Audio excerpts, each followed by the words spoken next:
സർവശക്തനായ ദൈവത്തിൻ്റെ അതിപരിശുദ്ധ നാമം അതിയായി മഹത്വപ്പെടുമാറാകട്ടെ. കർത്താവിൽ പ്രിയരെ, നിങ്ങൾക്കേവർക്കും ജീസസ് വോയിസ് മെസ്സേജ് എന്ന പ്രഭാത ദൈവവചന ധ്യാന ശുശ്രൂഷയുടെ പുതിയൊരു എപ്പിസോഡിലേക്ക് സ്നേഹത്തോടെ സ്വാഗതം.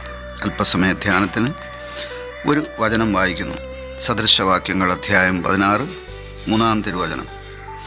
നിൻ്റെ പ്രവൃത്തികളെ യഹോവയ്ക്ക് സമർപ്പിക്കുക, എന്നാൽ നിൻ്റെ ഉദ്ദേശങ്ങൾ സാധിക്കും.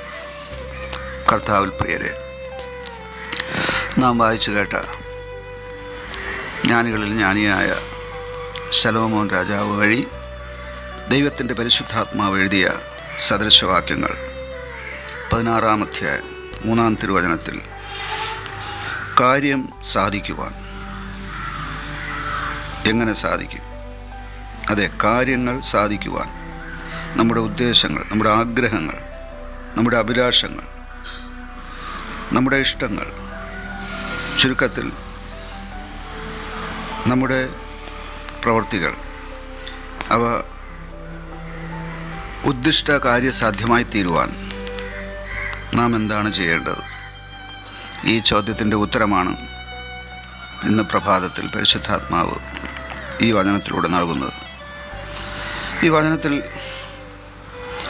ഉദ്ദിഷ്ട കാര്യങ്ങൾ സാധിക്കുവാൻ, അഥവാ കാര്യങ്ങൾ സാധിക്കുവാൻ, നമ്മുടെ പ്രവൃത്തികൾ അത് സാധ്യമായി തീരുവാൻ, അത് യാഥാർത്ഥ്യമായി തീരുവാൻ, അവ പ്രാവർത്തികമാക്കുവാൻ നാം ആ പ്രവൃത്തികളെ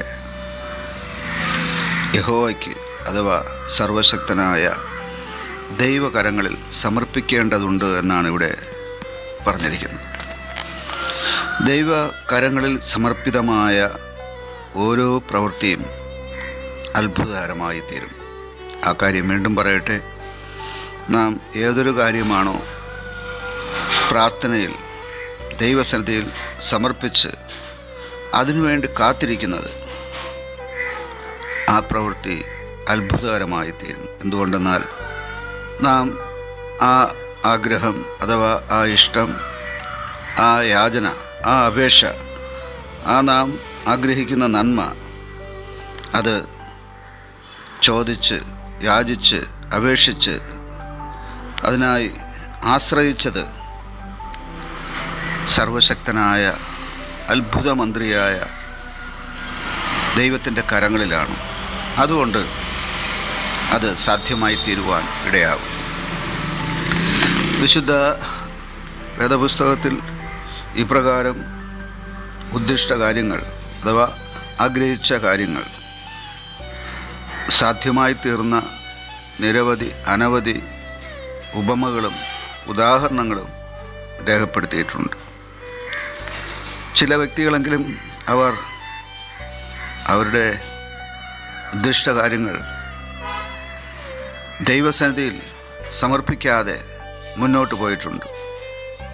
അവരുടെ എല്ലാം ജീവിതാവസാനം അഥവാ ആ പ്രവൃത്തികളുടെ പര്യവസാനം നഷ്ടമായിരുന്നു, അമ്പേ പരാജയമായിരുന്നു എന്ന് കാണുവാൻ കഴിയും. എന്നാൽ തങ്ങളുടെ ജീവിതങ്ങളെയും പ്രവർത്തനങ്ങളെയും ദൈവകരങ്ങളിൽ സമർപ്പിക്കപ്പെട്ട ജീവിതങ്ങൾ ധന്യകരമായി തീർന്നു, അത് നന്മയായി തീർന്നു, അത് അനുഗ്രഹകരമായി തീർന്നു, അത് ആശീർവാദകരമായി തീർന്നു എന്നും കാണുവാൻ കഴിയും. നമ്മുടെ പൂർവ്വപിതാക്കന്മാർ അബ്രഹാം, ഇസഹാക്ക്, യാക്കോബ് തുടങ്ങി ഒരു വലിയ സമൂഹം, അവരിൽ ഭൂരിപക്ഷവും അവരുടെ പ്രവൃത്തികളെ ദൈവകരങ്ങളിൽ സമർപ്പിച്ചവരായിരുന്നു. ഇല്ലാത്തതിനെ ഉള്ളതുപോലെ വിളിച്ചു വരുത്തുന്ന ദൈവത്തിൽ അവർ വിശ്വസിച്ചു, ദൈവത്തിൽ അവർ ആശ്രയിച്ചു. അവരുടെ പ്രവൃത്തികളെ അവർ ദൈവകരങ്ങളിൽ സമർപ്പിച്ചു.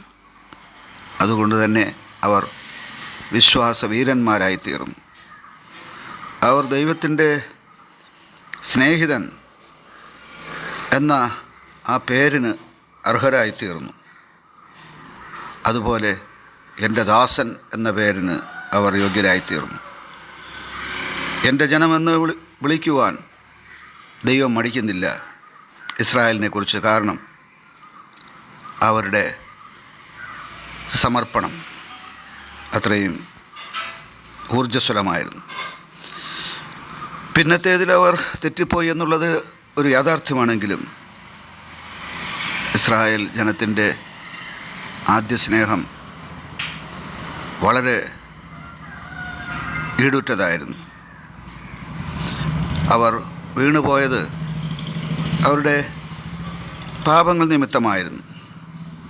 എന്നാൽ വീണ്ടും അവർ അനുദപിച്ച് ദൈവസന്നിധിയിൽ തിരിച്ചു വന്ന് യഥാസ്ഥാനപ്പെട്ടപ്പോൾ ദൈവം അവരെ വീണ്ടും പ്രവാസത്തിൽ നിന്ന് നാനാദേശങ്ങളിലേക്ക് ചിതറിപ്പോയ പ്രവാസികളായിരുന്ന അവരെ വീണ്ടും ദൈവസന്നിധിയിൽ തിരിച്ചു വരുത്തി യഥാസ്ഥാനപ്പെടുത്തി. അത് നിൻ്റെ പ്രവൃത്തികളെ യഹോവയ്ക്ക് സമർപ്പിക്കുക, എന്നാൽ നിൻ്റെ ഉദ്ദേശങ്ങൾ സാധിക്കും. ആമേൻ.